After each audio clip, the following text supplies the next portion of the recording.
egunon danoi, eta eskerrik asko basketimiek antolatutako online saio honetara etortzeagatik. Dakizuenez, orain arte hainbat online topaketa antolatu duguz. Aste honetan 5 hitzaldi izango dugu errendimenduarekin lotuta. Lehenengoa Julen Erauzkinek eskaini eban pasadan astean, eta gaurkoa Aitor Alberdik eskainiko dau nekearen inguruan, nekea eta entrenamendua. Buenos días a todos y todas y gracias por venir a otra sesión de estos encuentros online que está organizando Basketeam. Vamos a tener en total 5 sesiones relacionadas con el rendimiento. Julen Erauzkin ofreció la primera la semana pasada y la de hoy correrá a cargo de Aitor Alberdi. Y sin más, pues le paso la palabra a él. Egunon danoi, eta lehenik eta behin eskertu hor zareten danoi, guretzako aukera bat da, bai gure esperientzia eta bai gure ezagutza zuekin elkar banatzeko eta dudagabe zuetaz ikasteko ere bai. Zati teoriko batengo da 25 minutukoa, eta gero niretza garrantzitsuena izango dana da elkar banatzea bai esperientziak eta bai galdera. Agradeceros a todos la asistencia a esta exposición. Comentaros que la presentación en sí tendrá una duración de entre 20 y 25 minutos. Espero no alargarme más y que para nosotros es una forma de aprender de vosotros y con vosotros. La primera parte, pues será una exposición magistral. Hablaremos 20-25 minutos sobre la fatiga, pero luego llega lo importante, que es la comunicación que podamos tener con vosotros, el intercambio de ideas y de preguntas. Agradecer también a Olatz, a Elena y a Miriam por la organización logística de todo de estas charlas, y también agradecer pues a los compañeros por la colaboración en la redacción y en la elaboración de este discurso o esta charla. Y sin más, empezamos.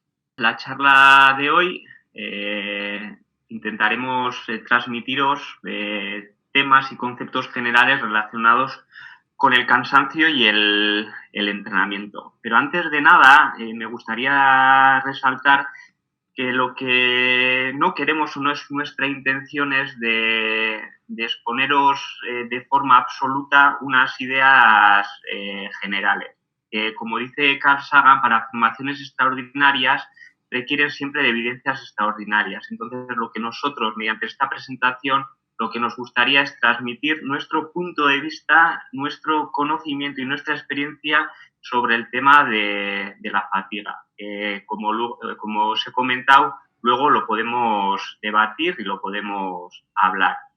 Cuando hablamos de la fatiga, estamos hablando de una infinidad de cosas diferentes. Por ejemplo, la fatiga que se puede producir en las competiciones o los procesos de fatiga que suceden en los procesos de entrenamiento. En la introducción daré 2 pinceladas sobre la fatiga en competición, pero el foco principal de esta presentación es relacionar el entrenamiento con los procesos de fatiga que se producen en ellos. Por ejemplo, si Tania Calvo compite en una prueba de 500 metros en el velódromo, consigue una velocidad máxima y al final de la prueba pierde esa velocidad, podemos decir que ha habido un efecto, o podemos decir que ha habido una fatiga, una pérdida de rendimiento. Objetivamente, desde fuera, se puede cuantificar esa pérdida de rendimiento, pero lo importante desde nuestro punto de vista es saber qué ha pasado internamente para que en los procesos de entrenamiento lo podamos reorientar, reconducir o tener el conocimiento suficiente como para poder aplicarlo. Elena Loyo compitió en la maratón de Valencia y externamente la dinámica de competición la podéis observar en la siguiente gráfica. En la mayor parte de la competición mantuvo un ritmo estable que fue capaz de aumentarlo en la parte final. Es el ejemplo contrario al de Tania, en el cual en este caso la velocidad ha aumentado, pero lo que a nosotros nos interesa es saber realmente lo que está pasando internamente en su organismo. Independientemente, aunque no hay que separar los análisis desde el punto de vista externo y del interno, pero conviene o interesa saber lo que realmente sucede en su organismo. De las competiciones podemos hablar una infinidad, y de cada competición tendrá sus características particulares y cada deportista en la competición pues tendrá una dinámica de fatiga y de rendimiento individual. En esta charla nos centraremos sobre la importancia del entrenamiento invisible y relacionarla con la fatiga. Si hablamos de fatiga, nos surgen un montón de preguntas. ¿Qué es la fatiga? ¿Es necesaria la fatiga? ¿Cuánta? ¿Cómo la podemos controlar? Las respuestas a estas preguntas o la propia generación de estas preguntas nos harán tener mecanismos suficientes para intentar controlar ese proceso de entrenamiento. Pongamos el ejemplo de que un deportista entrena 2 veces al día y ubicamos esos entrenamientos en las 24 horas que pueda tener un día. ¿Cuántas horas podemos dormir y cuánto espacio libre tenemos entre pues, los entrenamientos, las horas de dormir y los espacios libres que quedan? En este caso, si entrenamos 6 horas, dormimos 10 horas y para otras cosas tenemos 8 horas, indudablemente el entrenamiento es muy importante, es vital para el deportista y sobre todo para el deportista de alto nivel. 2 bloques de entrenamiento de 3 horas, pero igualmente la importancia del entrenamiento invisible también es crítica, ya que pasamos un montón de tiempo durante el día, durante la semana, durante el año, durmiendo o haciendo otro tipo de cosas que no son los meramente relacionados con el entrenamiento. Me gustaría focalizar en esta pequeña charla en la importancia del entrenamiento invisible. Aquí una pequeña pincelada del punto de vista que tengo yo respecto al tema del cansancio y del entrenamiento. Es una frase de un pequeño artículo que escribe en su momento. En el contexto del entrenamiento solemos tener la tendencia de buscar la eficiencia máxima evitando el fallo, huyendo del sufrimiento. Existe el impulso de entrenar una y mil veces aquello que nos sale bien, obviando lo necesario e imprescindible que es entrenar aquello que necesitamos mejorar. El entrenamiento tiene diferentes ingredientes y para mí el sufrimiento y el fallo son variables inherentes al proceso de entrenamiento, los cuales nos dan la oportunidad para adaptarnos a ese tipo de esfuerzo y sobre todo a aprender. Que al fin y al cabo, todos los procesos de entrenamiento están orientados a la mejora de la capacidad competitiva, que el deportista pueda sacar el máximo rendimiento en cada una de las competiciones. Por lo tanto, ¿en qué se basa el entrenamiento? Esta gráfica la habréis visto mil y una vez, pero sin esta gráfica todo el proceso de entrenamiento y de fatiga es difícilmente entendible. El entrenamiento tiene una parte activa en la que nosotros entrenamos y una parte, entre comillas, pasiva en la que el organismo responde a esos estímulos de entrenamiento. Como dice Renato Cánova, el entrenamiento y el entrenamiento entendido como proceso en el cual se intentan buscar adaptaciones para la mejora competitiva, no es el trabajo que haces, es el valor y el coste, la respuesta de tu cuerpo a ese trabajo. Entrenamientos con insuficiente carga, línea verde, crea pocas adaptaciones. Entrenamientos excesivos no crea adaptaciones y provoca excesiva fatiga. Lo ideal y teóricamente lo que sería el objetivo principal sería buscar aquel entrenamiento que nos puedan producir adaptaciones óptimas, como podéis ver en la gráfica interpretada con la línea azul. La siguiente gráfica de Impellitteri me gusta mucho para contextualizar cómo, cuando nosotros queremos buscar un rendimiento, planteamos entrenamientos. Y esos entrenamientos estarán organizados tanto cuantitativa como cualitativamente. Lo que nosotros llamamos la carga externa, lo que el entrenador propone. Pero lo que está claro es el que ejecuta es el propio deportista. Y las consecuencias que tienen esos planteamientos en el deportista, lo que llamamos carga interna, es la respuesta del organismo del deportista al tipo de trabajo que se le propone. Y la fatiga está ubicada en la respuesta que da el deportista a esos entrenamientos. Por lo tanto, la llave o la clave es la adaptación. Es decir, que el entrenamiento tiene que estar inherentemente ligado a los procesos de recuperación.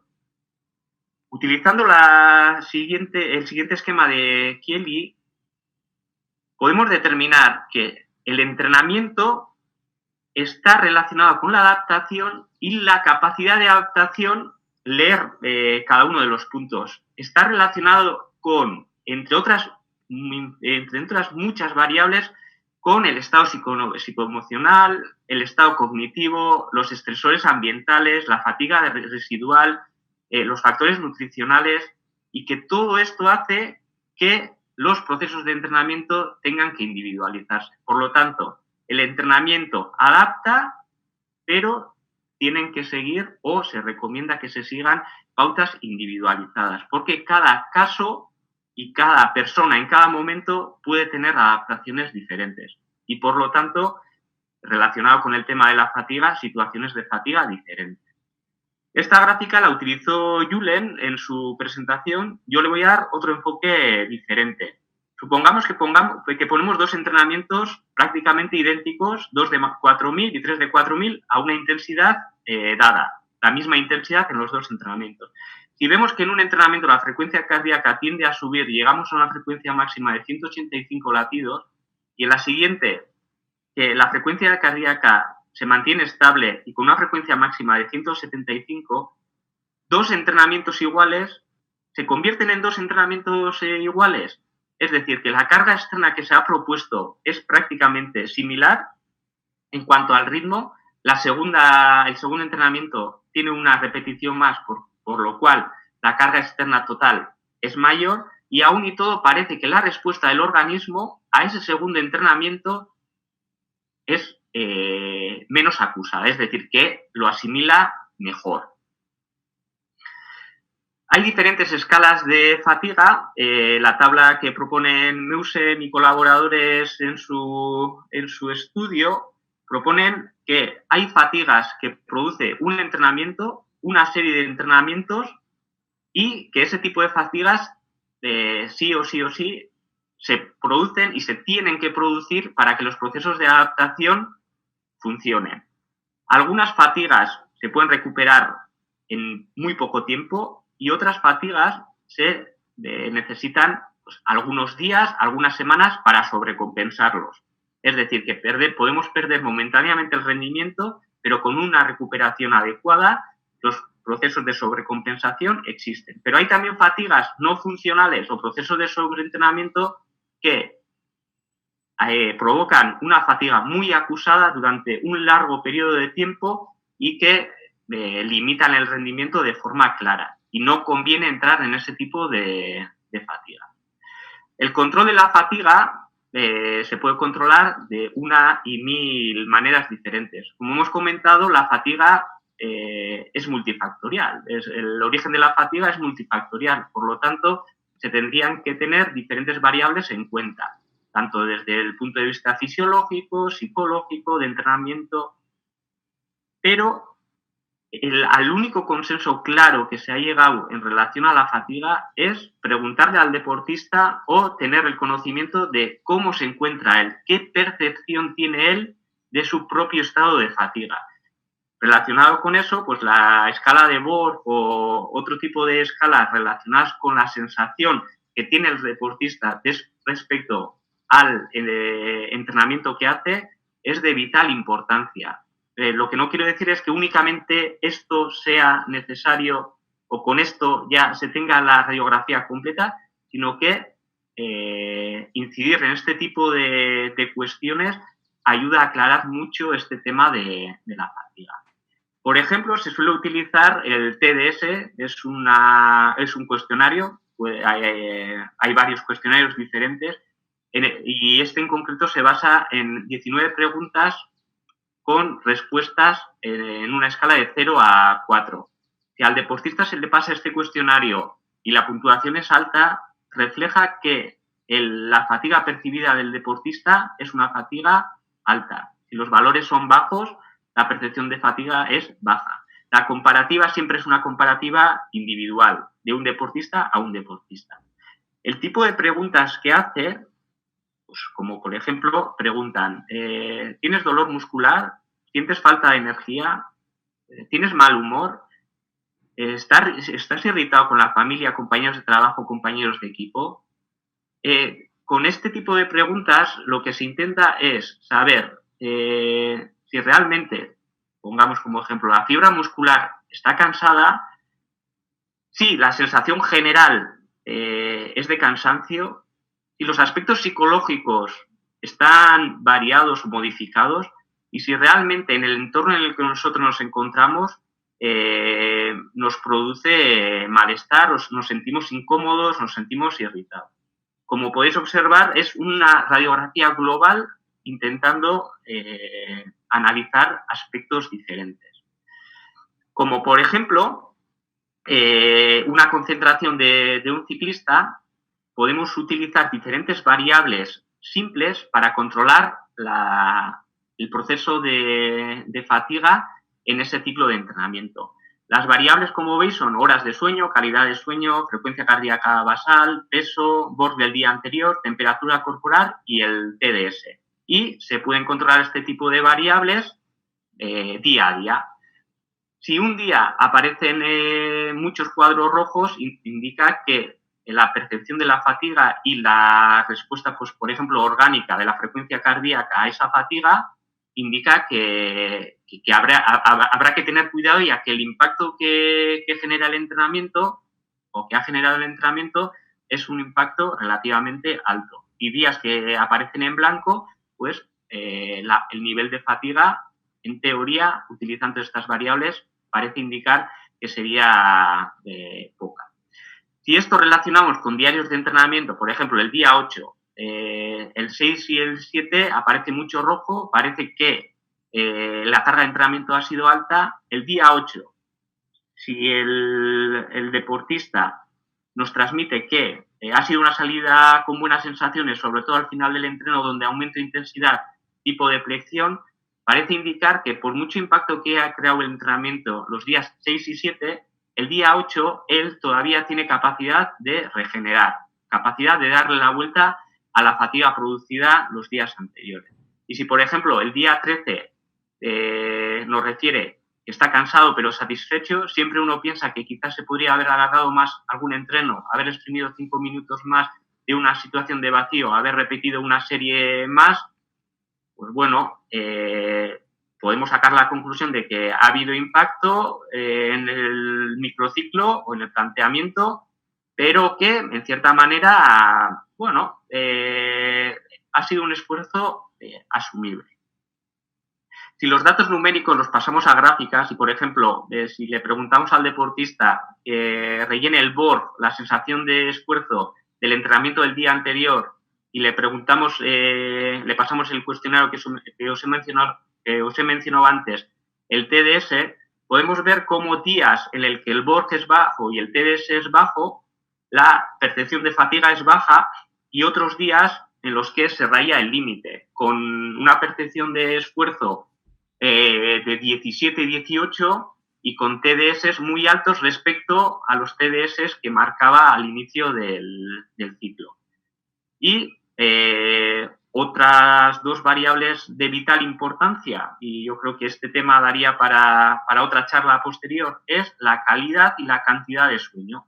como podéis observar, al inicio del ciclo y al final, tanto la cantidad como la calidad son altas, pero hay momentos en el que se duerme mal, se duerme poco y se acumula mucha fatiga. Y si los dos gráficos pues los ponemos a la par, podemos observar de una manera rápida y simple el grado de impacto que haya podido tener este microciclo día a día, de una manera general. Esto nos puede ayudar a tener una visión general de lo que ha pasado sin aparcar o sin dejar de lado otras 1001 variables que se deberían de controlar o se controlan. Bueno, por lo tanto, llegamos a los consejos finales. Si habéis seguido el discurso, una idea clara y subrayada es que hay que individualizar y controlar las cargas de entrenamiento. Dos deportistas diferentes no asimilan la carga de la misma manera, ni un deportista en situaciones diferentes lo asimila. Evitar la monotonía, ya que la repetición excesiva de estímulos de entrenamiento se ha visto que fatiga, no solo a nivel fisiológico, sino a nivel psicológico también. Y tener especial importancia con la calidad de sueño, la cantidad de sueño y otros muchos aspectos relacionados con la recuperación. Y tener en cuenta que hay un montón de variables también que influyen en el bienestar y si somos capaces de gestionar eso como entrenadores o como preparadores, el nivel de capacidad de asimilación de los procesos de entrenamiento por parte de los deportistas probablemente aumente. Es decir, que si conocemos lo que le hace feliz o no le hace feliz y somos capaces de gestionar ese tipo de cosas, pues son pequeñas claves que pueden ayudar a mejorar todo el proceso.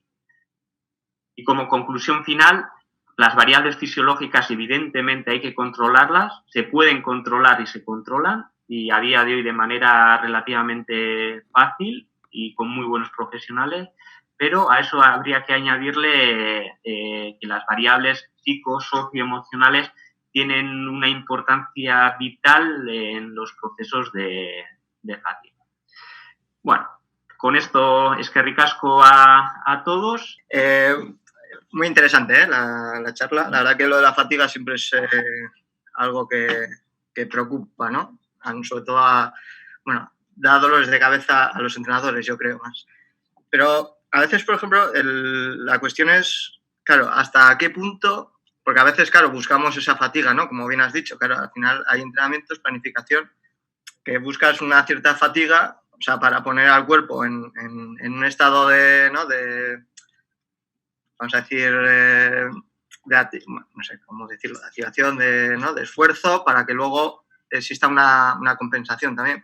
Claro, yo creo que muchas veces este es el punto, ¿no?, crítico que has dicho ahí un montón de cosas que se puede tener en cuenta. Lo que pasa es que a veces es complicado, ¿no? Porque, por ejemplo, yo con la escala de Bohr, no... Es individual, pero, por ejemplo, para mí paso siempre del 6 hasta que no estoy muerto, no cambio, ¿no? Entonces, no sé a veces hasta qué punto, yo qué sé, hay que hacer caso al deportista o no. Yo hay diferentes cosas yendo a la practicidad. Esto es punto de vista personal y abro debate, Yo creo que existe una tendencia a que, como se puede controlar tanto los procesos de entrenamiento y procesos de fatiga, que se está evitando entrar muchas veces en fatiga. Que la tendencia ahora es, estás cansando, estás perdiendo rendimiento, vamos a dejar de entrenar. Yo creo que ahí se pierde una gran oportunidad de buscar lo que he comentado en la presentación, adaptaciones serias y relacionadas con lo que realmente pasa en competición y luego el aprendizaje que supone estar en procesos de fatiga. Porque vosotros también cuando competís no es lo mismo los primeros 50 metros que los últimos 50. Y la pregunta sería, ¿cuántas veces en el proceso de entrenamiento simulas situaciones de los últimos 50, 100 o 250 metros? Esa sería un planteamiento. Y luego a la otra cuestión que planteabas, se pueden controlar un montón de variables. Yo, como experiencia propia, cuando descuelgas el teléfono y hablas con el deportista o si te juntas con él al inicio del entrenamiento, solo con una mirada o con la voz del deportista más o menos puedes controlar el nivel de fatiga. Sí, por ejemplo, como bien has dicho, me ha gustado cuando te has referido, por ejemplo, a lo de el estado psicológico de enrabietado y todo eso, porque, por ejemplo, yo sí que me suele pasar, sobre todo igual cuando ya llevas la tercera semana de carga, ¿no? Que estás ya... Que a mí me pregunta, ¿qué tal estás? Digo, bien. Siempre estoy bien, pero que va. O sea, ahí, por ejemplo, sí que me ha gustado porque es un indicador muy bueno. Lo que sí que a veces veo dificultad, sobre todo en entrenamientos anaeróbicos, de la percepción del cansancio, ¿no? Porque al final, yo igual, por ejemplo, veo que, ¿qué tal estás? Bien. Eso sí, te pones a hacer unas series y dices, no, o sea, no lo estaba, ¿no? O sea... No, Higinio, hay lo que sí intentaría transmitir es que, por ejemplo, para vosotros los entrenamientos de intensidad son los entrenamientos específicos y en algunas fases de la temporada en las cuales el objetivo sea la mejora competitiva, ese tipo de estímulos tienen que ser a calzón bajado. Que no sería lo mismo, por ejemplo, un ciclista de ultradistancia que cuando tenga que meter entrenamientos de intensidad, para él son entrenamientos de base y el acercamiento a ese tipo de entrenamientos sería muy diferente.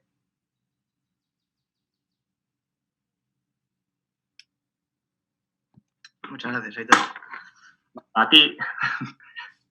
Y lo que hablemos es en tema de debate, porque nosotros tenemos nuestro punto de vista, nuestra experiencia, pero probablemente vosotros la podáis rebatir o la podáis comentar o matizarla.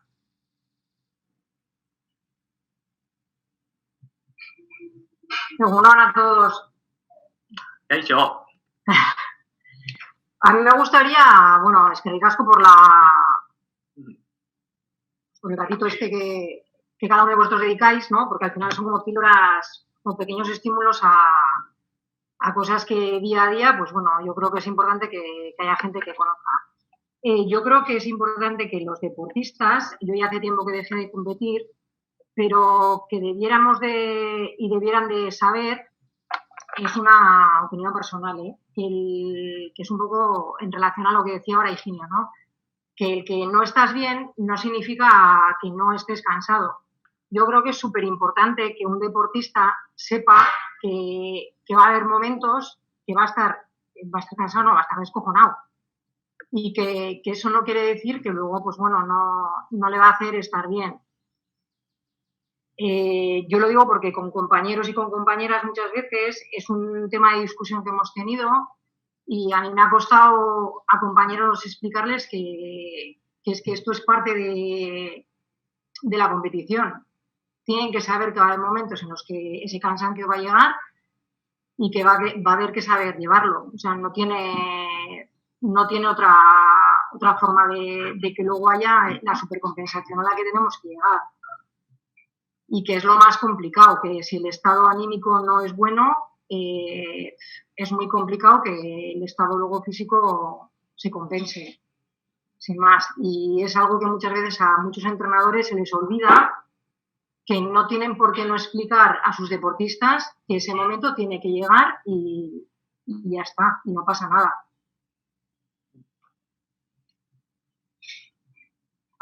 Para mí ahí, Nayara, el fallo y el sufrimiento tienen que estar dentro de la planificación. Lo que sí tendría en cuenta es que cuando se tendrían que insertar de manera clara ese tipo de conceptos. Lo que no vería lógico tampoco sería que una planificación de 11 meses durante el año, pues de los 11 meses, los 11 se entrenen día sí y día también esos dos conceptos. Yo creo que eso hay que gestionarlo. Y luego relacionarlo con la situación emocional, psicológica, social, a mí me parece de vital importancia, sobre todo para entender al deportista y ayudarle en su proceso. Y, por ejemplo, dentro del aspecto psicológico, por ejemplo, claro, yo aquí creo que entra, que es como un poco indirecto, ¿no? El factor psicológico del entrenador, porque también es verdad que a la hora de que llegan las competiciones, claro, la fatiga está ahí, pero el entrenador también le entra una psicosis de que no hemos entrenado lo suficiente, claro, a veces choca, ¿no? Un poco con la fatiga del deportista y tal. Por ejemplo, en mi caso no tenía ese problema, o sea, mi entrenador me ha sabido escuchar, pero sí que lo he visto en otros, ¿no? De que de repente cuando llega los tiene fatigados y ya no entra ni en razón, ¿no? De que no, es que esto hay que... y se vuelven locos. Y la figura del entrenador no se relaciona con un gestor de los recursos humanos, yo creo que no se le saca el mayor rendimiento al deportista. Es decir, que si por ejemplo el que tiene que tomar las decisiones de un deportista, pongamos como apellido el entrenador, si no sabe gestionar lo que es el deportista y lo que está viviendo, pues difícilmente se le podrá sacar el máximo rendimiento. Otra cosa diferente es, como por ejemplo, megaestructuras como el fútbol, y te parcelan solo la preparación física. Si tú te encargas solo de la preparación física y te tienes que encargar únicamente de aspectos físicos, pues el trabajo lo orientarás en ese sentido. Pero si luego no hay la colaboración suficiente entre los diferentes profesionales y luego el que toma la decisión no tiene en cuenta todas esas variables, pues por muchos kilos que pueda meter en sentadilla, por muy rápido que pueda correr, si no se encuentra bien, no va a explotar esos recursos. Muy buenas. Kaixo. Por lo que has dicho, que me parece muy, muy interesante, sobre todo esa gráfica que también enseñó Julen del proceso de adaptación, como indicadores para conseguir, ¿no?, identificar ese punto dulce de la supercompensación. A día de hoy hay deportes en los que, por ejemplo, se pueden controlar muchos datos de carga externa. Yo, pues, los últimos años me he ido especializando en deportes de resistencia y sobre todo en ciclismo y deportes similares. Por ejemplo, en el ciclismo, a día de hoy, con el uso de los potenciómetros o en vuestro caso también con el uso de los acelerómetros, tienes los datos cuantitativos y objetivos de lo que está pasando y de la evolución que tienen esos datos. Hay un montón de programas que hacen la proyección de si ajustamos las cargas de esta manera, sabemos cuándo vamos a llegar al pico de forma. Eso teóricamente está bien, prácticamente ayuda, pero yo, basándome en la experiencia real de lo vivido personalmente y de lo que me han comentado, luego se convierte todo esto en un arte y dices, sí, estos datos me sirven, pero yo cuando veo que coge la bici y la manera en la que se sienta sobre la bicicleta ya me indica si hay o no hay. En ese sentido es tan multifactorial y a día de hoy todavía, por mucho Big Data que haya, no hay recetas mágicas y no sé si las habrá algún día. Yo creo que ahí entra el concepto de arte. Sí, estoy de acuerdo. Al final, es como dice Nayara también, bueno, no sé quién lo ha mencionado, pero que lo has dicho tú, compaginar mucho lo que tienes planificado y todo ese Big Data con lo psicosocial, con que el deportista se conozca a sí mismo también y sepa identificar, pues eso, si ha discutido antes de salir de casa, pues no va a ser lo mismo que si no ha discutido. Ya ha podido ser una discusión de un minuto. Yo ahí, Ignacio, cogiendo esa idea y recalcando una idea que he querido transmitir antes, has dicho que se tienen que conocer los deportistas, ¿no? En eso de acuerdo. Yo ahí tengo la teoría o el punto de vista de que para conocerte muchas veces te tienes que extralimitar, saber realmente dónde están tus límites. Y a día de hoy es una crítica general, y abro debate en ese sentido, de que optimizamos tanto el entrenamiento que no entramos en fatiga y realmente no sabemos dónde está el límite. Y yo creo que en ciertos momentos de la temporada y con ciertos deportistas conviene buscar esos límites, ir más allá y decir, mira, has petado, este es el límite, lo conoces y seguimos. Y en ese sentido, las dos palabras, la adaptación a ese tipo de estímulos y para mí lo que es la clave es el aprendizaje. Y luego eso, pues con el estado psicoemocional, cómo se siente cada uno, me parece vital importante. Estoy de acuerdo. Cuando hablas del aspect out, ¿te refieres más a la sesión o al cúmulo de sesiones sin recuperación en medio? Ahí se podrían hacer dos tipos de planteamientos. Nosotros, por ejemplo, yendo a casos prácticos reales vivenciados en primera persona con deportistas.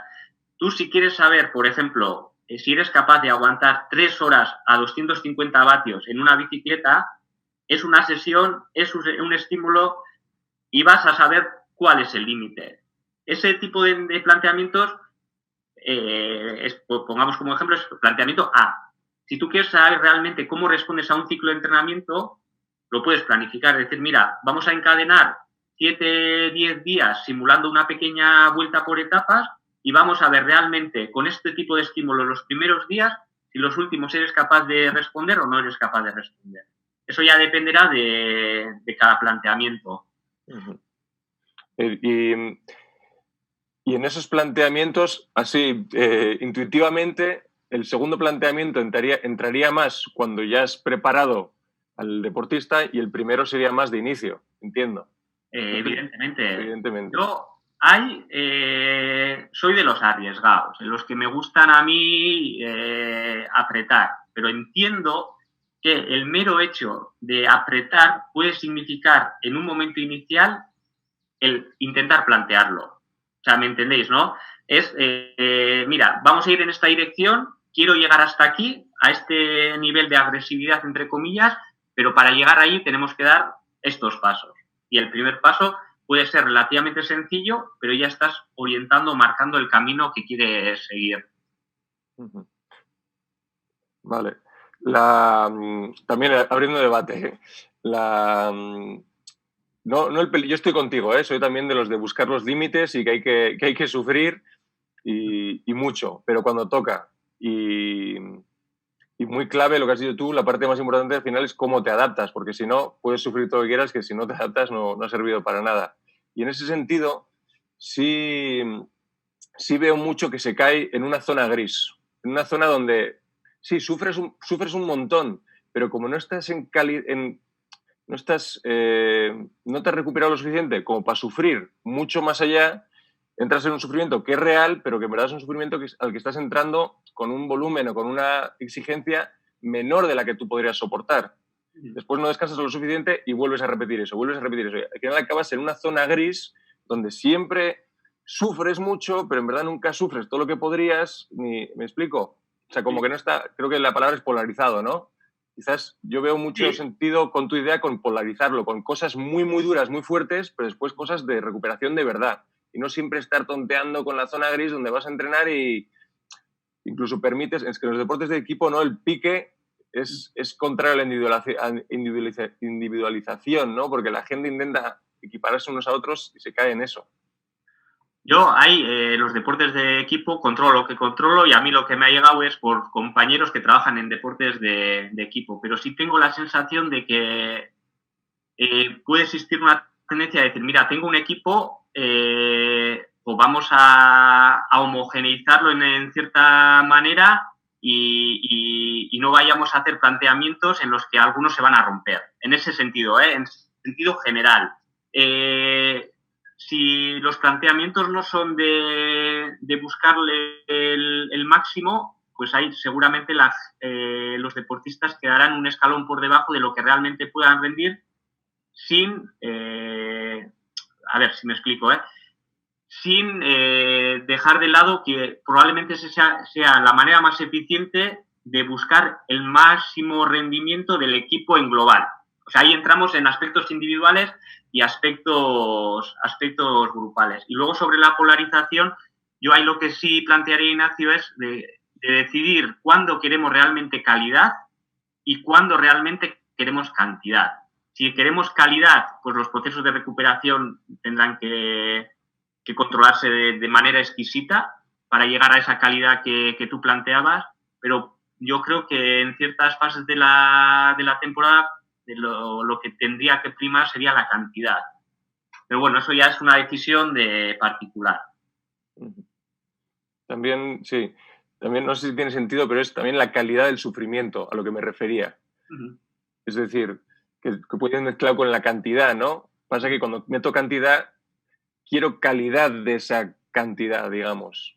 Porque al final es como en mi deporte de equipo y en muchos supongo que te ves, hay como una dicotomía entre generar un coche de rally, ¿no? Un coche que lo aguanta todo, pero al final no tiene ni un pico de velocidad muy alto, ni un no sé qué, y un Fórmula 1, ¿no? Que tiene un pico. ¿Y cuál es el factor, ¿no?, más decisivo en tu deporte? ¿Es el coche de rally? ¿Es el Fórmula 1? ¿Es esos primeros 5 metros? ¿O es aguantarte el partido como un loco? Que el otro día lo vemos con Julen, ¿no? Cómo cambia el deportista según las normas. Y ahí es donde encuentro difícil ese equilibrio que tú lo has mencionado al final, sesiones o emular competiciones, pero ese equilibrio para darle al deportista, porque al final hay que ayudar al deportista individual a él ser el mejor posible, incluso el deporte de equipo es individual, ese tiene que ganar el puesto, ¿no? Entonces ayudarle a ser su Fórmula 1, porque el coche de rally pues ya lo van a ser todos. Yo ahí, Ignacio, ya que andas entrenando con gente y que tienes gente en tus manos, la respuesta las vas a encontrar tú, desde mi punto de vista, en el sentido de que por el conocimiento práctico que tienes y por el conocimiento teórico que hayas podido ir adquiriendo y que lo adquirirás, ciertas preguntas yo creo que las tienes que dar tú. Y en muchas de las publicaciones el grado de exigencia se diluye y lo que tú quieres buscar difícilmente vas a encontrar en artículos. Yo creo que es más tu decisión, tu experimentación y lo que vayas aprendiendo de esa realidad. Y yo invitarte en ese sentido, de una manera general, que si puedes, se apriete con cabeza y sabiendo a lo que se va, pero que se apriete. Vale, y una última, tu opinión sobre el entrenamiento de la técnica especializada y la fatiga, ya sea para un jugador de rugby, para un saltador de pértiga, ¿no? Ayer, no sé si lo visteis, pero ayer estaban los 3 mejores saltadores de pértiga del mundo en su jardín haciendo en 30 minutos el cuántas veces saltaban 5 metros, ¿no? Y me preguntaba si ellos, después de haber tenido esa experiencia, me habría encantado preguntarles si lo volverían a repetir algún día como un entrenamiento para ellos mismos, si habían sacado algo, ¿no? Entonces, esa pregunta de tu entrenamiento de la técnica especializada y la fatiga. A ver, yo creo que ahí se hacen un montón de planteamientos de ejercicios de técnica que yo lo relacionaría más con la preparación física general, pero tendría mis dudas de que realmente un deportista de alto nivel que tiene la técnica asimilada, haciendo muchos ejercicios analíticos y fuera del contexto competitivo, ¿qué mejoras puede tener en un entorno competitivo? Yo ahí utilizaría el concepto de, por ejemplo, los últimos 200 metros de Higinio de una competición, que hemos sacado antes el tema, cómo cambia la técnica, cómo puedes aprender a manejarte técnicamente mejor en esa situación sin exponerte a esa situación. Yo lo que sí intentaría es que si se detectan puntos de mejora necesarias competitivas, se analice en qué situaciones competitivas se dan esas carencias, intentar simularlas en el entrenamiento. Pero, por ejemplo, vosotros, un sprint o unos cambios de dirección, los primeros segundos de un partido, los últimos segundos, seguro que es diferente. Sería cuestión de, vosotros lo planteáis, lo analizáis, Sí. Sí, y como dices tú, entra el peligro, que estoy contigo, de entrenarlo en frío, o sea, cuando el error se produce en caliente, ¿no? Entrenarlo en frío y cuánta adaptación real hay al momento en caliente cuando lo haces muy bien en frío, ¿no? Yo otro ejemplo, pues compañeros que puedan estar ahora de preparadores físicos en el fútbol, ¿cuántos ejercicios de técnica de carrera hacen a la semana? No hacen. Y lo suyo es correr, cambios de dirección, aceleraciones, desaceleraciones, pero si cogemos la técnica de carrera deportistas profesionales, que yo sepa, prácticamente no lo hacen. No, se hace poco. Nosotros empezamos a hacerlo y mirando hacia atrás, es una mezcla, porque al final es verdad que es como coges a los jugadores de baloncesto, por ejemplo, y estoy seguro que con sus alturas y demás, su técnica de carrera puede ser de la peor del mundo, junto con los jugadores de rugby. Pero después tienen unos movimientos de agilidad en 2 metros, de pivotar, de girar, que son increíbles, ¿no? Entonces, en ese aspecto me acabo inclinando mucho más por la funcionalidad, ¿no?, que por el proceso, digamos. O sea, me da igual hacer, sino que sea, si él corre fatal pero le sirve, pues que siga corriendo fatal y que le sirva. Yo, en términos de concepto de rendimiento, totalmente de acuerdo. Pues eso, muchas gracias. Y a vosotros, esto nos ayuda mucho a nosotros, más de lo que pensáis igual muchas veces. Meter esas sesiones duras en altura, ¿cuándo sería conveniente? ¿Cuánto esperar a la adaptación, etcétera? No sé, igual la respuesta la tendría que dar algún otro. En deportes de equipo, no sé, por lo que parece al 5.º día más o menos, a partir del 5.º día se podría meter. Y ahí hay diferentes estudios que relacionan el entrenamiento de altura y deportes de equipo en las que hacen mucha incidencia en esfuerzos de muy alta intensidad y muy corta duración, de sprints repetidos, pero de muy corta duración. Luego los ciclistas, a decir verdad, por ejemplo, o los deportistas de resistencia que están medianamente adaptados, a partir del 5.º o 6.º día, sin ningún problema. Pero luego, lo que te he dicho, Ignacio, que hay diferentes estudios y diferentes corrientes que abogan por esfuerzos de muy alta intensidad, de corta duración, y prácticamente esos desde el inicio. Y si ponemos el ejemplo de Sierra Nevada, pues 2.300 metros, pues aconsejan que sea 3.000 y algo, a mayor altitud todavía. Los esfuerzos. Sí, por ejemplo, en una concentración que estuve en Sierra Nevada, estuve hablando con un responsable de allí que le conocía a Bardet, el ciclista francés, y que él, intentando simular ese tipo de entrenamientos, lo que hacía era subir hasta lo más arriba posible, y ahí hacía una serie de trabajo de alta intensidad. 7, 10, 12 segundos de muy alta intensidad y dejando espacios de recuperación. Yo añadirte una cosa, Ignacio, que estabas hablando ahora y relacionado con lo que has comentado antes de la fatiga individual y la fatiga del equipo. A mí se me ocurre que en los entrenamientos en los que vas a buscar igual fatiga dentro del grupo, dentro del equipo, tener en cuenta las adaptaciones de cada individuo, porque igual hay gente que está construida que a los entrenamientos que tú has podido ir programando se ha adaptado bien, pero gente que es menos experimentada, más joven o que no tiene esas adaptaciones y dentro de la planificación ha sido un proceso grupal, y cuando tú vas a plantear un entrenamiento de alta intensidad, el riesgo que puede tener el contacto en unos y en otros y la intensidad que pueden dar unos y otros a modo de puntualización. Que es diferente cuando es un deportista individual, que al final tú lo tienes todo controlado y no hay un riesgo ahí añadido. Y es que ricasco. Y quizás también, ¿no, Ignacio, como hablamos el otro día, el tener algún indicador objetivo, como pueda ser la frecuencia cardíaca, por ejemplo, para ver sobre todo el tema de recuperación. Yo por lo menos se me ocurre el cruzar un poquito los indicadores que nos puedan orientar un poquito más. A mí también se me ocurre, no sé. Ahí el CMJ también es otro indicador válido de fatiga, que es muy fácil también de cuantificar. Sí, puedes tener una evolución de cada uno de los individuos del equipo y al final formación de cada uno de ellos, y a la hora de programar te da otra también. Y lo puedes hacer al inicio y al finalizar la sesión también para ver cómo ha respondido cada uno de cara a esas cargas de entrenamiento.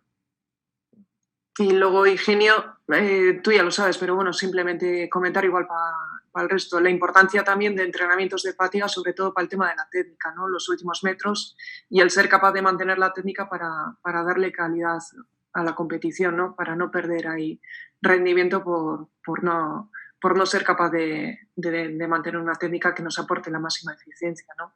Y eso se suele entrenar a principio de temporada. Igual los entrenamientos son más en condiciones basales y es una técnica más más general, pero según va aumentando la temporada y van llegando las competiciones, la técnica es en situaciones de fatiga. Es más específica lo que luego te puedes encontrar en los últimos metros en la competición, sobre todo en entrenamientos de deportes más cíclicos, remo, piragüismo y demás. Y en aguas bravas también la importancia de la fatiga en los últimos metros finales de cara a no solo hacer las maniobras, sino a no tocar las puertas también ahí en ese tramo final de la competición. El llegar en buenas condiciones, sobre todo también de anticipación mental también en algún otro deporte, en deportes de equipo, la importancia que tiene la fatiga en la toma de decisiones también, no solo en la técnica. Hay que entrenar fatigado, con fatiga. Y ahí le estoy viendo a Marga y también me imagino que en la gimnasia, sobre todo en la parte final de lo que es el programa, no sé cómo le llamáis vosotros, seguramente la fatiga también se note, sobre todo en la gente más jovencita o así, que todavía no está acostumbrada y ahí sea importante. Y la verdad es que la fatiga en nuestro deporte al final es un deporte de repetición en el cual estamos sin parar. Aquí Usue es la que me dice para, siempre, y somos un poco masocas en ese sentido. Y sí que hay que buscar esos procesos, o sea, nosotros trabajo con fatiga lo hacemos mucho. Hay que buscar el descanso para poder. Nuestro fallo es más el descanso que la fatiga, el trabajo de fatiga. Nosotros trabajamos mucho. Entonces, ahí está siempre Usue que pare, que tengo que parar. Sí que es cierto que mis gimnastas, o sea, tienen confianza conmigo, pero yo les pregunto siempre, ¿qué tal estáis? Y siempre me dicen bien, nunca me dicen, no hablan, ¿sabes? No se comunican en ese sentido. Parece como que yo soy la exigente que siempre tienen que contentarme y complacerme, ¿sabes? Y yo les digo, pero a ver, que no pasa nada. Y hay veces que viene Usue y les dice, ¿qué tal estáis? Y me dice, me han dicho que están cansadas. Y digo, joder, pues que a mí no me lo dicen, ¿sabes? Y yo sí que lo noto, pero ¿sabes? Intento bajar o intento decir para, sobre todo con el caso de Teresa, que es horrorosa, para y no quiere parar y para ella es un castigo parar, ¿sabes? Entonces tengo que estar midiendo. Salma no, en ese sentido es más... Salma al contrario, hay veces que le tienes que pinchar un poco para que trabaje, pero son... me pasa mucho, o sea, con ellas que o sea, yo les noto por el rendimiento su fatiga, pero ellas no se comunican conmigo para decirme estoy cansada, por mucho que me pregunto. Yo creo que es un deporte que se basa en mucha repetición y búsqueda de la perfección de los ejercicios, y cuando se acerca a la competición, en vez de tener más confianza, metéis todavía más. Si sale más, 4 veces más. Si sale mal, todavía más. Y mal, y repito más. Y es búsqueda de ese equilibrio de dónde están mis nervios, que les van a salir bien, en la búsqueda de repetición, hacer eso que tenéis, no sé cómo expresarme, ¿no? Que vosotros repetís y cuando se acerca la competición vienen los nervios y todavía repetís más. Y es cuando en otros deportes se busca más la calidad y el entrenamiento se orienta más en búsqueda de mayor intensidad, con más recuperación y menos volumen en ese sentido. Y vosotras todavía repetís más. Intento hacer, cuando se aproxima la competición, bajar la intensidad, ¿sabes? Decir, bueno, pues 2 enteros perfectos y cuando es más, antes del Mundial, nosotros siempre decíamos 2 enteros de cada aparato, perfectos. Cuando ellas si cumplían en 2 horas, se acababa el entrenamiento, no había más. Pero luego llegaba, pues el caso de Teresa, que lo hacía la primera, pero es que seguía y seguía. Le tenías que decir, llama a tu padre que te venga a buscar. Y le llamaba y decía, pero ven despacio. Y ella seguía y seguía, ¿sabes? Y le tienes que estar como conteniendo todo el rato de ya vale, ya, es suficiente. Entonces es cansino, ¿eh? A veces.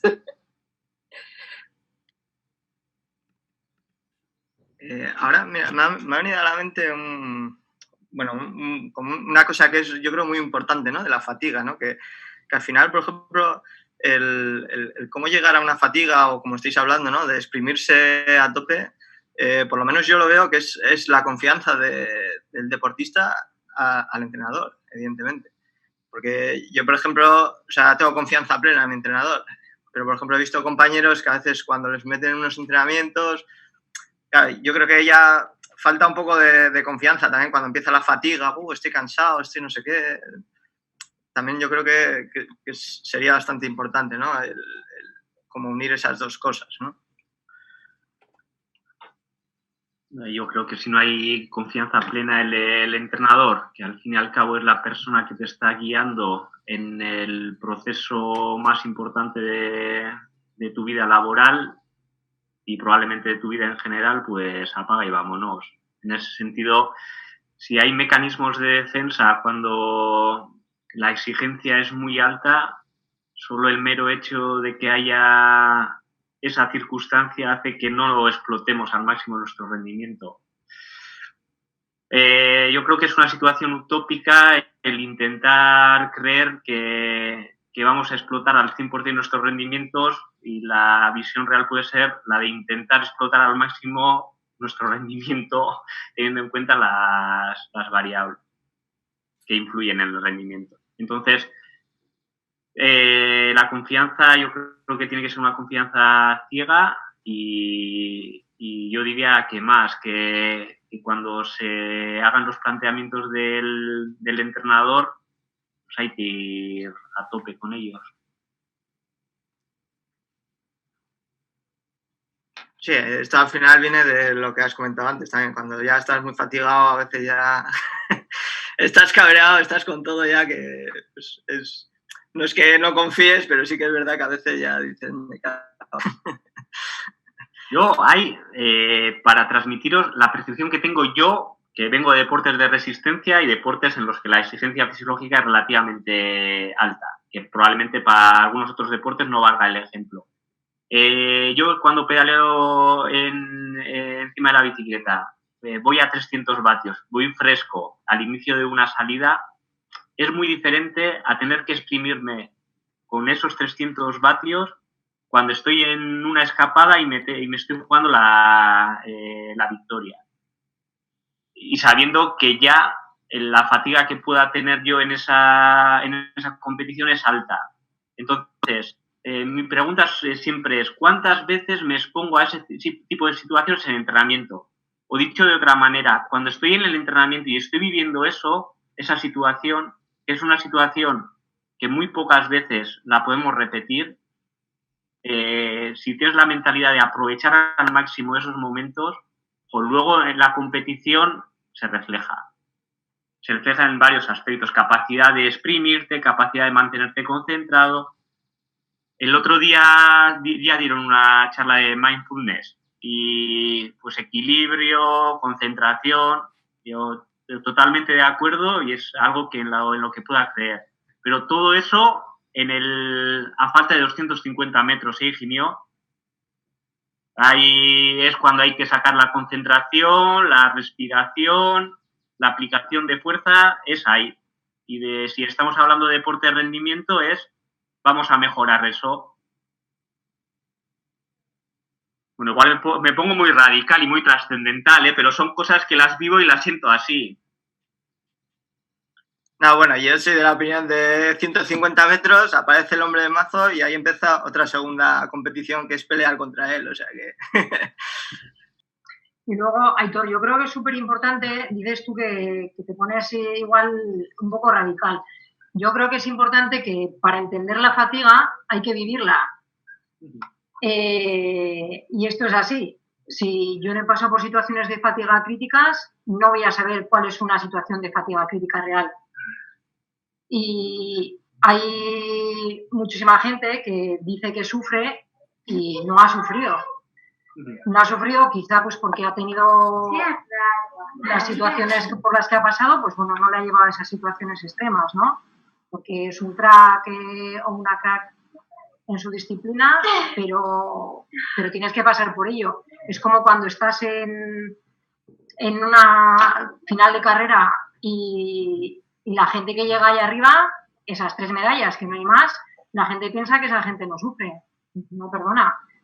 Esa gente sufre como el resto y más. Entonces, yo creo que es importantísimo que cuando estamos entrenando, es verdad que la fatiga no es igual, porque No es una situación límite como en una competición, pero entrenando tienes que sufrir y te va a ayudar eso, a luego a saber llevar una competición. Yo ahí creo que se mezclan diferentes cosas. Que una es que si nosotros queremos hacer actividad física para la salud, el nivel de sufrimiento tiene que ser bajo. Claro. Nosotros queremos competir, depende del nivel, el nivel de sufrimiento tenderá a ser relativamente bajo. Pero si estamos hablando de alto nivel y que el rendimiento lo justifica todo, si no entramos en este tipo de procesos, estamos evitando ciertas características de la realidad que nos limitan el rendimiento. Yo lo resumiría de esa manera, porque estamos hablando de deporte de alto nivel. Si estuviéramos hablando de deporte, salud o actividad física y salud, el discurso que mantendría sería el opuesto, que con muy poco sufrimiento y con muy poco dolor, pues las adaptaciones que tiene la actividad física son excelentes. Exacto, con objetivos diferentes. Es que es lo que hay. Pero hay una mezcla ahí, Nayara. Yo creo que hay una corriente en la que insisten mucho que los procesos de entrenamiento se pueden optimizar tanto que se evitan muchos fallos y muchos procesos de sufrimiento. Entonces, el punto de vista que tengo yo, y es un punto de vista particular mío, es que se evita tanto el fallo y el sufrimiento que el propio proceso de entrenamiento no es coherente con los planteamientos que se buscan en la competición. Y una última cosa, yo entiendo que cuando a un organismo se le exige el máximo y que vaya hasta el fallo, las consecuencias que tienen ese tipo de esfuerzos hay que conocerlas y hay que gestionarlas posteriormente. Pero que eso no sea excusa de no buscar ese tipo de situaciones. Exacto. Yo creo también, Aitor y Nayara, para recalcarlo, yo creo que hay muchas veces que para adaptar el sufrimiento primero hay que aprender a sufrir. Y creo que lo que está faltando muchas veces es eso. Es verdad que sociológicamente cada vez vivimos en una sociedad de mayor bienestar y, por tanto, el sufrimiento hace 80 años parece que era parte de la vida y, por tanto, estaba aprendido. En la sociedad que estamos viviendo actualmente, el bienestar hace que el aprendizaje del sufrimiento, o sea, aprender a sufrir, no ya a pensar en adaptar, que ya eso es otra situación más deportiva, pero que la propia base del sufrimiento no está ahora mismo en nuestros niveles de vida estable. Muchas veces decimos, países determinados, qué buen resultado tienen, qué buenos rendimientos tienen porque tienen hambre. ¿Qué hay detrás de cuando tienen hambre? Tienen situaciones económicas, sociales o sociopolíticas complicadas y, por tanto, tienen necesidad de mejorar. Cuando alguien está en necesidad de mejorar, ya está en una situación mala y tiene una cosa a su favor, que parte de ese sufrimiento que estáis comentando, que Aitor comenta y tú también, Nayara, es que primero creo que hay que aprenderlo. Y que muchas veces la tendencia de la sociedad actual, y yo estoy de acuerdo con Aitor, las tendencias de intentar muy grandes aspectos de eficiencia sufriendo poco y que todo se puede conseguir sufriendo poco, bien, hay que conseguirlo sufriendo lo menos posible, pero creo que es un error pensar que no se tiene que sufrir. Y creo que está la parte del aprendizaje que tenemos que aprender. Y es difícil aprender cuando se vive bien, ¿eh? Es difícil aprender cuando se vive bien, pero una vez aprendido también es muy difícil a un aprendido llegar a esas situaciones, confiar lo suficiente en el entrenador, como bien ha dicho Higinio, y aún así darte contra una pared. Es que es muy complicado darte con una pared con todo lo que tienes dentro. Pero bueno, creo que los niveles de intensidad o los niveles de esfuerzo pasan por eso, ¿no? Primero tenemos que aprender a que eso existe y luego el entrenador, como bien ha dicho al final, tiene que saber que cuando eso ocurre, lo que sí tiene que tener claro es qué es lo que hay que hacer después. Porque cuando tú consigues que alguien lo haya aprendido y lo haya hecho, haya llegado a esa situación que es muy difícil de llegar, muy difícil de llegar, también tienes que tener muy claro qué hay que hacer después, porque no se puede vivir toda la vida así. Entonces, ese juego... Y hay una cosa que ha dicho antes Marga, cuando tus atletas te dicen estoy bien, esa es una mezcla entre miedo y respeto que es hasta buena. Ese miedo y respeto está bien, lo que pasa es que luego tiene que haber siempre algún colaborador tuyo que es el que te va a chivar aquello que ese miedo y ese respeto, que vuelvo a repetir que para mí está bien, a veces no permite que sea. Entonces, no sé si se llama Usue o se llama María, pero que alguien tiene que haber para que esa situación que a veces en ese impacto dices, ostras, ¿cómo le voy a decir yo a mi entrenadora que estoy mal? Lo último. Eso es lo último, y estás tan destrozado que quizás, y otra cosa que antes ha dicho Aitor, esos TDS, esas preguntitas que se hacen cada 5 o 6 días en su habitación a la noche y que tú de alguna forma tienes que poder tener, esa sería una clave, que si salta eso, pero el miedo y el respeto, es por miedo y respeto, no sé si cuál de las dos más o menos, pero las dos son buenas, pero luego tienes que tener a alguien, digo porque me ha gustado eso, pero eso va a pasar siempre. Si el atleta frente a su entrenador, que es su guía, su ídolo y su referencia, le tiene respeto, ¿cómo le va a decir que estoy cansado? Antes morir que perder la vida, ¿no? Entonces, esas situaciones son...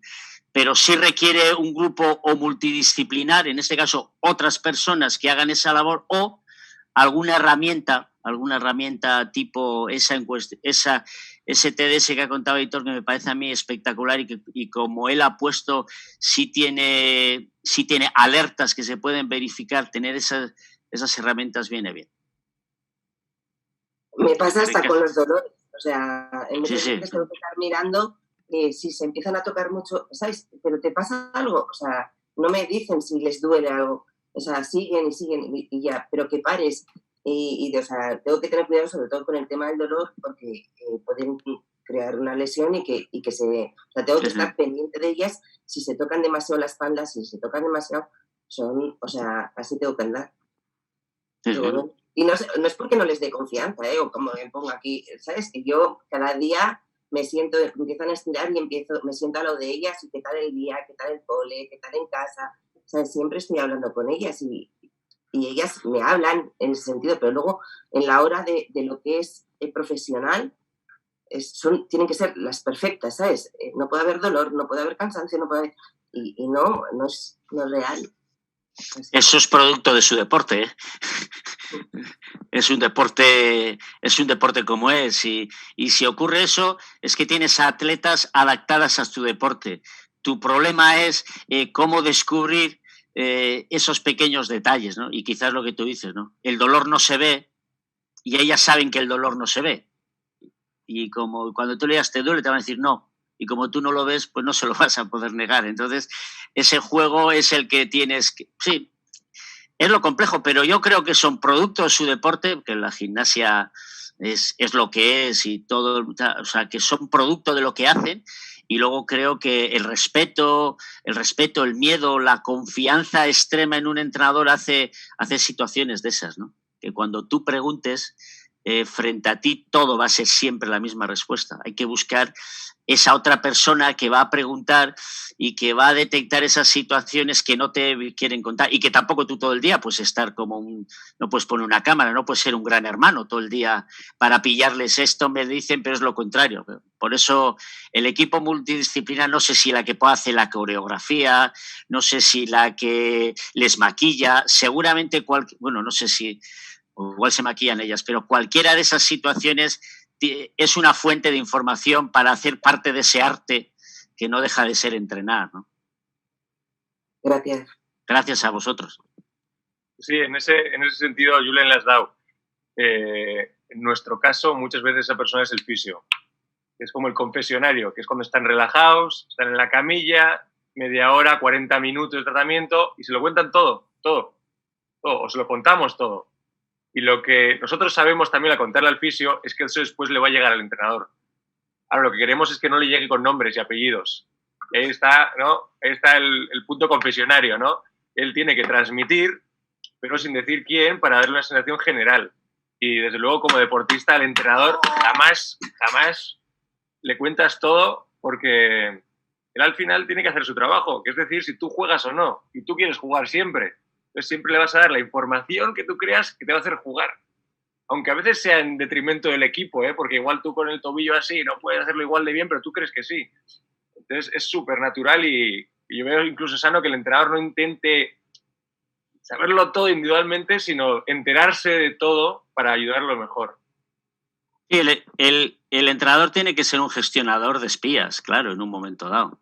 Y el fisio tiene que saber gestionar de no transferir los improperios y los descalificativos. Entonces, entre todos los filtros que al final llegue la información, sabiendo que, como antes ha dicho Aitor, poner a alguien en intensidad y ponerle a alguien en extrema intensidad, o como creo que lo ha comentado Higinio, pues lo más lógico es que te estés acordando de la parentela de tu entrenador.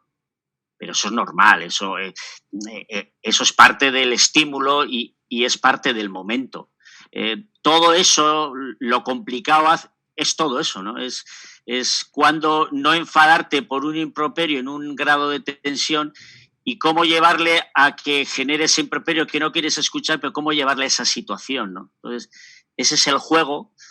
Y ahí veo a Ainara, que seguramente alguna vez se habría acordado de mí, alguna vez estoy seguro que se acordó de mí hace unos años, pero en ese juego es así, o sea, y hay que gestionar espías, yo creo que sí, y en eso estoy. Y el fisio, porque además el fisio es el que les descarga.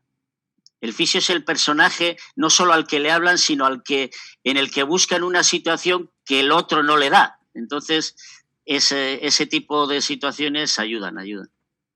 Elaya apuntaba por el chat, no quiere hacer la pregunta directamente o el comentario directamente, pero ha usado el chat y pone: si no hay ruptura de la situación actual y creación de fatiga, no hay adaptación. Un buen control de cargas ayuda a esa adaptación.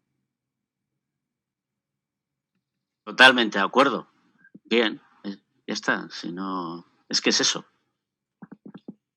No, eso de que yo soy un poco también de la línea de Aitor, es que hay muchas veces que con las tendencias actuales y con lo que leemos y con los grados de eficiencia, siempre estamos pensando antes en cómo recuperamos lo que hacemos. Y yo creo que primero hay que pensar en cómo llegamos a las situaciones que queremos.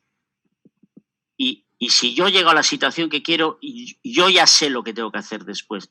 Pero no, hay muchas veces que estamos pensando en cuánto tengo que descansar. Y yo preguntaría primero, ¿cuánto me voy a cansar? Y si lo consigo, que no es fácil, ya pensaré lo que tengo que descansar. Entonces sí que hay una tendencia de, sin esfuerzo se puede conseguir. Yo creo que descansar es totalmente necesario. Hay que saber lo que hay que hacer después, pero para mí lo complicado del momento actual del entrenamiento de alto nivel es llegar. Y mi experiencia en competiciones internacionales y viendo a gente entrenar, cuando te encuentras a unos tipos que dices, pero ¿cómo se puede hacer esta locura? Y en el 80% de los que te preguntas cómo se puede hacer esta locura, el 80% de esos suelen estar en los podiums. Y por tanto, y tú mismo dices, es una locura, pero suelen estar en los podiums. Entonces, y como bien creo que ha dicho antes Ainara, solo hay tres plazas. Y por tanto, si ya hay 3 locos, 3 que hacen locuras, no te queda otra que entrar en esa rueda, ¿no? Pero esa rueda no es entrar por entrar, sino entrar sabiendo lo que haces. Y creo que la ciencia nos tiene que servir para eso, ¿no? No solo para decir, lo podemos hacer sin esfuerzo, que sí, hay que hacerlo con la mayor racionalidad posible. Pero creo que hay que pasar muchas rayas y sobre todo hay que estar preparado para que cuando consigas eso, que para mí es muy difícil, que la gente se dé con una pared, sabiendo que se va a hacer daño y viendo la mancha de sangre del día anterior en la misma pared, su sangre, cuando alguien llega a eso, lo que hay que tener es la recámara de saber qué hacer. pero primero hay que intentar llegar y hay que intentar convencerle, hay que intentar llevarle, hay que intentar 1000 formas, porque no es, o sea, nuestro organismo no está preparado para hacerse daño, no está preparado está al revés, está preparado para no hacerse daño. Nuestra cabeza no va a permitir que nos hagamos daño. Entonces, bueno, romper esas barreras y llegar a esos niveles de entrenamiento es quizá la dificultad de entrenar y quizás un poco más de dificultad saber lo que luego hacer, ¿no? Para no caer luego en un sobreentrenamiento o en una situación. Pero sí, totalmente de acuerdo, Elaya, totalmente. Ya por ir cerrando, en cualquier momento, cualquier duda que tengáis, cualquier cuestión a plantear, pues volvemos a hablar en ese sentido. Yo creo que es un tema abierto, dinámico y que las experiencias y el conocimiento individual es fundamental. Bueno, por mi parte, eskerrik asko. Elena, nahi baldin baduzu bukaera eman. Bai, bueno, pues nada, agradeceros a todos y todas que hayáis participado y nada, os invitamos a que estéis mañana otra vez a las 10 de la mañana. Usue Satica y Mar García nos hablarán de las bases del trabajo de fuerza mañana. Así que nada, os esperamos aquí a todos y todas. Eskerrik asko, egun ona izan. Ya, gero arte, eskerrik asko.